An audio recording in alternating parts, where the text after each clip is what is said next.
హైదరాబాదులో సెక్షన్ 8 అమలు అవసరం లేదన్నారు టీఆర్ఎస్ నేతలు. ఓటుకు నోటు కేసు నుంచి తప్పించుకునేందుకే బాబు సెక్షన్ 8 తెరపైకి తీసుకొచ్చారని ఆరోపించారు. బాబు అవినీతికి స్వేచ్ఛ కావాలని అడుగుతున్నారని ఫైర్ అయ్యారు ఎంపీ వినోద్.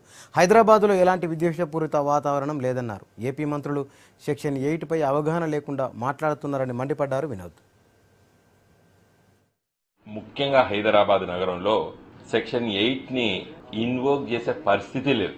నిజంగా కూడా సెక్షన్ 8 ఆంధ్రప్రదేశ్ రాష్ట్ర విభజన చట్టంలో ఉన్నటువంటి దాన్ని నిజంగా సరిగ్గా చదవలేదనిపిస్తున్నది నాకు. ఎట్టి పరిస్థితుల్లో కూడా అనవసరమైనటువంటి ఆరోపణలు గాని రాద్ధాంతం గాని చెయ్యరు. విద్వేషపూరితమైనటువంటి వాతావరణమే లేదు. అదేవిధంగా ఎవరి ఆస్తులను కూడా ధ్వంసం చేయలేదు. లిబర్టీ అంటే స్వేచ్ఛ, అది ప్రజాస్వామ్య స్వేచ్ఛ, నీతికి నిజాయితీకి స్వేచ్ఛ.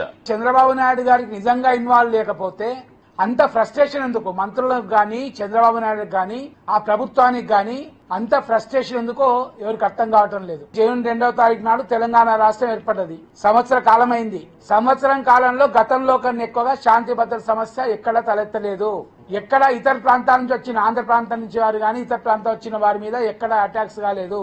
అసలు మీ వాయిస్ అవునా కాదని చెప్పడం లేదు. కనుక ఈ రోజు దేశ నాయకుడిగా చెప్పుకుంటున్న చంద్రబాబు నాయుడు గారు, సత్యహరిచంద్రుడి బాటలు నడుస్తున్న చంద్రబాబు నాయుడు గారు, అన్నా హజారే ఆదర్శాలతో నడుస్తున్న చంద్రబాబు నాయుడు గారు, అసలు ఈ వాయిస్ మీద కాదా చెప్పవలసిన బాధ్యత ఉన్నది.